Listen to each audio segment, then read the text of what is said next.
Let's create our first Spark application. For that, let's go to IntelliJ IDEA and create a new project. So you can name it whatever you want. And also we are choosing JDK, and we need to choose the build tool. Build tool, here we are using Maven, and we need to choose the archetype for Maven. So we can choose archetype from the list, or we can add the archetype here. And that's it. After that, we can create our project. I have already created. Let's go to my project. So in my project, what we have here, again, it's a Maven project. First, we have only two files, right?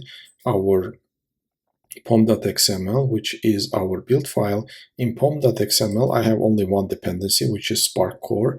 That's the only dependency that we are going to use for our first project, and that's it. And the next one is we have word count application. So what we do here is in our word count application, we are reading words from the file, and we are counting the number of those files, the number of the words in that file. So for example, in this file, we have some sentence. For example, this is Apache Spark code to read a text file and perform basic transformation. After reading the file, it splits each line into words. So that's exactly what we are going to do. We are going to read from this file, and we are going to split into words, and we are going to count those words. So in our Spark application, right? So what we do is our first step. Our first step is we are creating a Spark configuration object. So for that, we are defining the app name. Let's just call it the word count app. And we are setting the master. In our case, we are using a local machine. So next one is that we are initializing a Spark context, and we are passing our configuration here.